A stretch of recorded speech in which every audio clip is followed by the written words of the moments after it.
Baik, terima kasih moderator. Assalamualaikum warahmatullahi wabarakatuh. Sudah lemes ya? Sudah makan? Teman-teman yang online boleh makan ya? Sambil makan. Yang kami sebentar saja waktunya. Jadi pada kesempatan ini izinkan kami untuk menyampaikan sedikit materi tentang STR. Jadi saya rasa teman-teman semua tidak asing ya dengan STR. Jadi ini tampilan STR kita, STR GZ. Ini yang lama. Ada yang sudah punya STR baru? Belum semua, yang di sini belum ya? Mungkin yang di online sudah. Jadi kalau STR baru, ini yang tanda tangan, nggak ada ini. Yang tanda tangan itu barcode sekarang. Ya, ada tanda tangan yang langsung seperti ini. Mbak, slide-nya. Jadi ini kita bicara tentang landasan hukum. Jadi kenapa kita melakukan STR itu dilindungi dari Undang-Undang Nomor 36 Tahun 2014 dan Undang-Undang Nomor 5 Tahun 2014 yang menyampaikan tentang pola karir tenaga kesehatan. Jadi tenaga kesehatan ini ada yang ASN, ada yang non ASN atau BLU ya, BLU atau kontrak. Nah, di Undang-Undang 36 dan Undang-Undang Nomor 5 ini, sinilah kita bicara tentang kompetensi, kemudian tentang pola karir, kemudian penilaian kinerja. Kalau misalnya ASN, ini kita melakukan penilaian kinerja JAPUM. Tapi kalau teman-teman yang non ASN, dia dinilai melalui sertifikasi dan penjaminan mutu. Next. Ini arah pembangunan. Kenapa kita butuh STR? STR ini kan tanda bukti kita sebagai profesi gizi, diakui di Indonesia sesuai dengan arah pembangunan SDM kesehatan. Jadi pengembangan SDM ini diarahkan agar tenaga kesehatan Indonesia itu kompeten, berdaya saing, memiliki harkat, martabat, serta sejahtera. Nah, disinilah fungsi STR kita. Kenapa kita harus memiliki STR? Tadi sudah banyak disampaikan oleh Ibu Susi ya. Kenapa kita itu perlu STR? Jadi saya mengulang sedikit. Di kebijakan sertifikasi ini, dalam Undang-Undang 36 juga tahun 2014 ini ada pembinaan dan pengawasan tenaga. Jadi STR ini berfungsi untuk sertifikasi, registrasi, dan perizinan. Jadi teman-teman setelah mengisi borang dari CPD online yang dijelaskan Bu Susi tadi, mudah-mudahan bisa mengikuti ya. Kemudian setelah diverifikasi tim DPD, maka teman-teman akan mendapatkan surat rekomendasi perpanjangan STR yang dikeluarkan oleh pusat. Kalau dulu yang kita ketahui bahwa kalau dulu surat rekomendasi perpanjangan STR ini dikeluarkan oleh DPD. Jadi teman-teman DPC juga melakukan verifikasi, antar berkas itu berdus-dus ke kami, kemudian kami verifikasi di DPD. Kemudian surat rekom itu DPD yang mengeluarkan. Setelah kami keluarkan, baru teman-teman mendaftar secara online. Kalau sekarang yang mengeluarkan surat rekom itu adalah DPP ya, kan?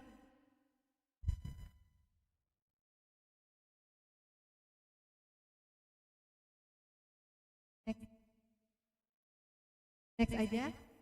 Nah, ini manfaat sertifikasi. Jadi banyak sekali manfaat STR yang kita punyai. Yang pertama, misalnya dia bekerja di badan usaha dan badan industri ya, atau di organisasi. Jadi membantu organisasi tersebut menunjukkan bahwa produk atau jasa yang diberikan itu oleh tenaga kesehatan yang kompeten dan terpelihara kompetensinya. Jadi fungsi STR ini membuat pelayanan kesehatan itu membuktikan bahwa tenaga kesehatan itu kompeten. Kemudian dari sisi rekrutmen. Nah, teman-teman yang baru lulus ya, yang mahasiswa-mahasiswa itu kan tentu mau bekerja. Kalau bekerja salah satu syaratnya pasti harus ada STR. Nah, itulah dari sisi rekrutmen, STR ini akan membantu organisasi memilih teman-teman bahwa benar kompetensinya adalah ahli gizi. Kemudian dari sisi penjaminan mutu juga dinyatakan bahwa STR itu membantu pembelajaran telah tercapai ya. Next saja. Nah, ini langsung ke teknis ya. Setelah kita mendapatkan surat rekom dari DPP, maka kita akan melakukan re-STR atau pendaftaran STR ulang atau perpanjangan. Nah, ini nanti teman-teman kliknya di https://ktki.kemkes.go.id garing. Jadi mungkin bisa dicatat, teman-teman yang mau melakukan perpanjangan STR ini masuk dulu ke link ini, ke link KTKI. Tetapi perlu diingat, next, sebelum kita masuk ke aplikasi ini, kita harus siapkan dulu data-data. Jadi kita siapkan dulu data-data dan berkas yang akan kita upload di dalam link tersebut. Jadi apa sih yang harus kita perhatikan? Pertama, foto. Tadi Bu Susi sudah bilang, foto yang resmi, jangan foto selfie. Artinya yang diminta di sini adalah foto hadap depan, jangan hadap kiri miring kanan ya. Latar belakang merah. Dan ukuran itu maksimal 200 KB. Nah, ini teman-teman banyak yang tidak masuk fotonya ya, gagal karena kebesaran KB-nya, jadi maksimal 200 KB. Kemudian perlu diingat bentuk formatnya adalah JPG atau JPEG, bukan PDF. Jadi foto itu maksimal 200 KB dalam bentuk JPG. Kemudian selain foto itu ada KTP. KTP juga harus kita scan. Perhatikan ukuran filenya maksimal 1 MB. Kalau foto tadi maksimal 200 KB, KTP maksimal 1 MB. Formatnya juga masih JPG. Selain foto dan KTP, ini ijazah. Banyak sekali masalah teman-teman itu gagal mengupload ijazah. Kenapa? Karena kita tidak perhatikan syarat dari upload ijazah ini itu maksimalnya berapa? Maksimal 100 KB. Kemudian ukuran maksimal 1 MB ya. 1 MB dengan format PDF. Jadi tolong dibedakan format saat menyimpan dokumen. Kalau foto dan KTP bentuknya adalah JPG. Sedangkan kalau ijazah itu bentuknya PDF. Nah, mudah-mudahan setelah kita perhatikan ini tidak ada yang gagal upload. Saya gagal upload KTP, saya gagal upload ijazah. Kalau sudah gagal nanti surat nikah yang diupload. Nggak mungkin ya. Jadi tolong diperhatikan syarat-syaratnya. Kemudian selain foto, KTP, ijazah, kita juga harus memperhatikan profesi kita ya. Kalau profesi gizi ini masuk sejak tahun 2018 menggunakan CPD online ya. Kemudian selanjutnya next saja. Nah, ini persyaratannya kalau kita simpulkan ya. Jadi kalau teman-teman baru lulus, ini perpanjangan STR-nya adalah STR baru.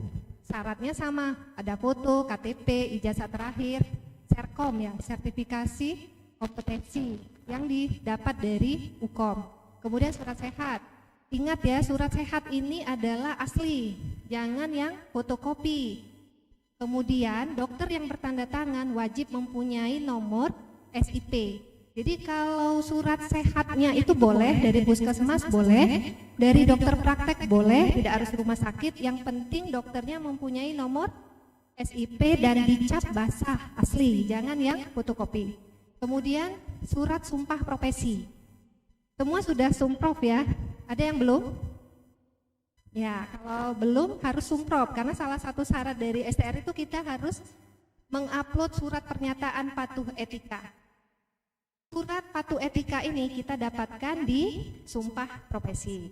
Jadi di sumpah profesi kita dapat 3 berkas nanti. Kalau sumpah profesi, 1 kita sertifikat sumpah profesi, 2 sertifikat pernyataan sudah sumpah profesi, dan yang ketiga nanti surat pernyataan patuh etika dan profesi. Semua itu di atas materai.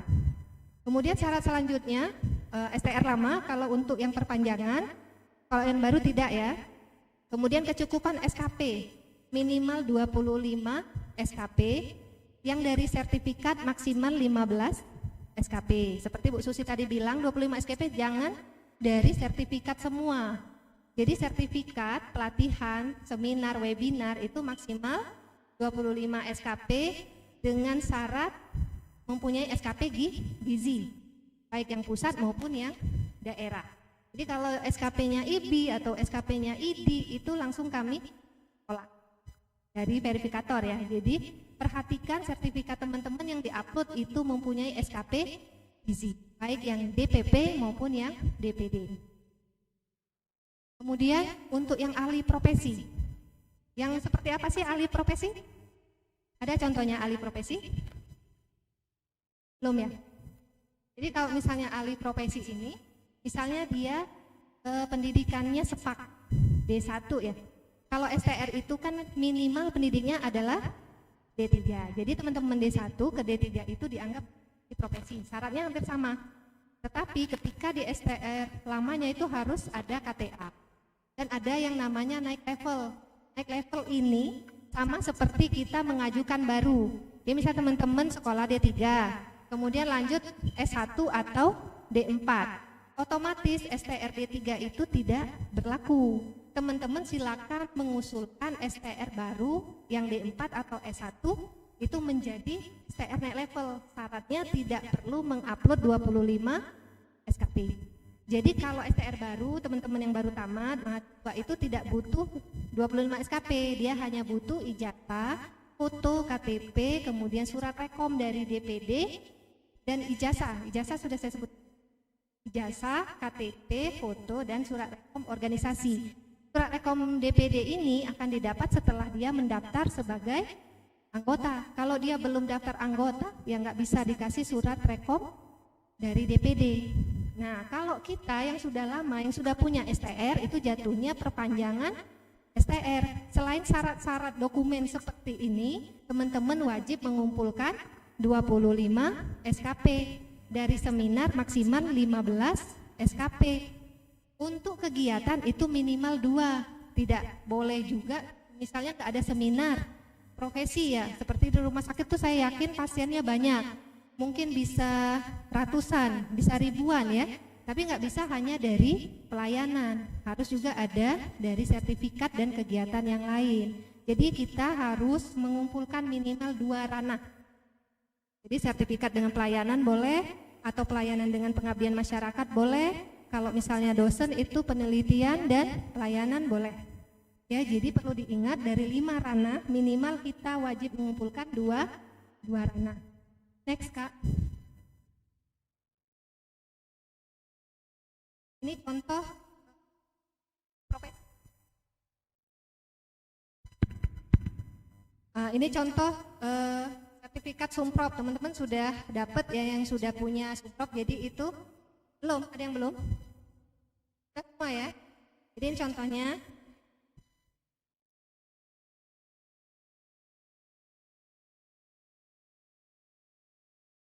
Next. Ini yang surat pernyataan melaksanakan ketentuan etika profesi. Jadi kalau kita mengikuti Sumprop nanti akan mendapat surat. Next. Ini dasar hukum kita untuk registrasi adalah PMK nomor 83 tahun 2000. Dengan syaratnya STR lama, sertifikat kompetensi, keterangan sehat sudah saya sampaikan tadi, kemudian mematuhi etika profesi, mengabdikan diri sebagai tenaga profesi gizi dan memenuhi kecukupan 25. Next.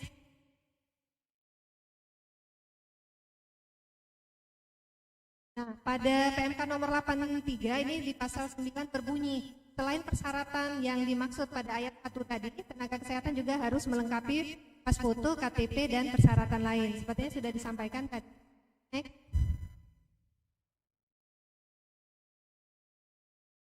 Nah, ini ya, kalau kita mengikuti perpanjangan STR, syaratnya ada 2. Yang pertama, bekerja di bidang kesehatan dan melaksanakan kegiatan sesuai kompetensi keprofesian tenaga kesehatan. Jadi walaupun dia adalah ahli gizi tetapi tidak bekerja secara profesi gizi, itu tidak bisa diberikan STR.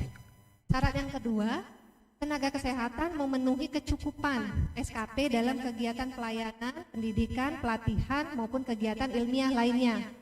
Nah, inilah yang akan di-upload di CPD online, di portofolio SKP. Setelah diverifikasi, nanti surat rekomnya akan diterbitkan. Next. Jadi SKP itu adalah bukti pengakuan terhadap tenaga kesehatan yang melakukan kegiatan pengembangan keprofesiannya yang diberikan oleh organisasi. Jadi SKP ini berfungsi sebagai bentuk pemeliharaan dan peningkatan kompetensi kita. Next. Nah ini tadi kita ulangi lagi bahwa SKP itu kita kumpulkan dari 5 ranah. Yang pertama pembelajaran, mengikuti seminar, workshop, dan lainnya. Kemudian dari ranah profesionalisme, yaitu melakukan pelayanan ke pasien maupun ke klien. Kemudian melakukan pengabdian masyarakat. Teman-teman di DPC saya rasa sudah sering melakukan pengabdian masyarakat ya. Kemudian publikasi ilmiah. Dan yang terakhir adalah pengembangan ilmu. Jadi ranah keempat, ranah kelima ini biasanya untuk teman-teman yang di Poltekkes ya. Next. Nah ini contoh tampilan ya kalau kita melakukan perpanjangan ESTR. Ini halaman masuk. Jadi kalau kita masuk ke ktki.kemkes.go.id tadi, tampilan pertamanya adalah ini. Jadi yang pertama kita harus mengisi dulu email. Kembali lagi kami ingatkan, email yang digunakan adalah email pribadi dan kalau bisa pakai yang Gmail. Jangan lagi pakai yang Yahoo karena sulit ya kalau Yahoo itu jaringannya. Jadi usahakan email pribadi yang menggunakan Gmail. Nah, kemudian masukkan PIN, terserah kita. Itu PIN-nya 6 digit. Jangan PIN yang mudah ya. PIN yang mudah kita ingat tapi tidak mudah ditebak. Nanti temennya yang masuk ke akun kita. Ya, setelah kita isi email, kemudian PIN, kita ketikkan captcha di sana. Next. Nah, di sini kita pilihnya MTKI ya. Next. Nah, di sini ada pilihan. Setelah kita masuk ke MTKI itu ada icon registrasi ulang. Di situ ada pilihan. Mau perpanjangan, mau naik level, mau alih profesi, mau RPL. Jadi dipilih. Kalau kita mau perpanjangan, kita klik di perpanjangan. Kalau mau naik level, kita klik di icon yang naik level. Next. Nah, ini kita kembali isi data. Setelah kita klik perpanjangan, kita isi nama, kemudian tempat tanggal lahir, dan nomor STR yang lama. Teman-teman, setiap pengisian di dalam aplikasi tolong baca ulang, teliti ulang. Karena ingat ya, kesalahan pengisian dari nama, tempat tanggal lahir, kemudian nomor, ini akan menyulitkan kita sendiri. Banyak sekali komplain ke kami, Bu, saya salah nama di STR, padahal sudah dicetak. Bu, saya salah tanggal lahir, padahal sudah dicetak. Nah itu terus terang untuk DPD Sumsel tidak bisa memfasilitasi, karena fungsi kami sebatas mengeluarkan surat rekomendasi saja. Kalau sudah ke KTKI, ini kita nggak punya wewenang, baik Persagi Pusat juga nggak punya wewenangnya. Jadi kesalahan di STR itu, baik salah nama, salah tanggal lahir, salah tempat kerja, itu teman-teman komplainnya ke helpdesk lewat email.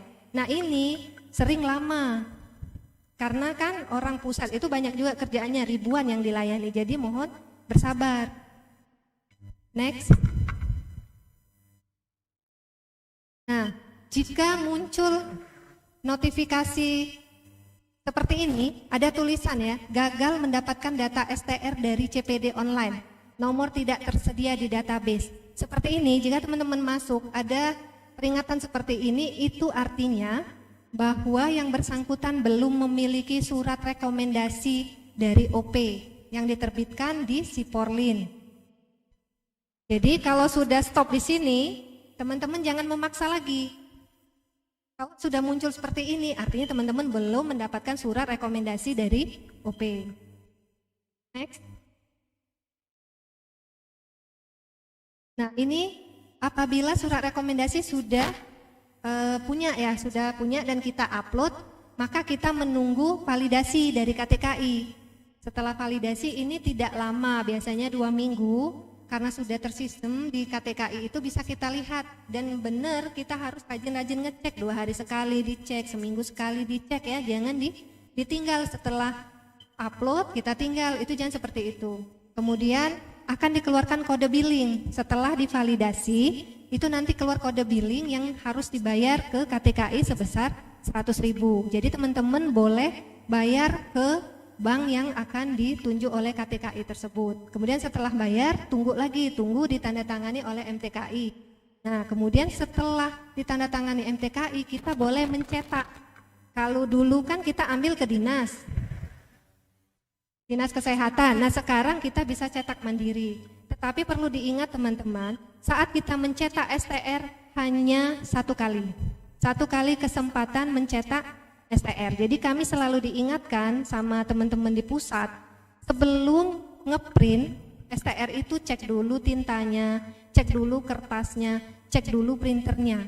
Karena teman-teman setelah ngeprint satu kali, STR akan ngeblur otomatis. Jadi tolong diperhatikan, jangan gampang-gampang, sudah selesai, ini saya mau cetak STR saya, mau print, tahu-tahu habis tinta. Untuk kedua dia langsung blur, otomatis blur. Jadi hanya satu kali kesempatan untuk ngeprint. Ya, hati-hati. Jadi cek dulu alat-alatnya, printernya sebelum ngeprint. Karena setelah satu kali print, STR itu otomatis di blur. Untuk keamanan ya. Next. Oh ya, sudah selesai. Demikian materi sedikit ya yang saya sampaikan untuk mengingatkan. Saya kembalikan moderator. Terima kasih. Assalamualaikum warahmatullahi wabarakatuh.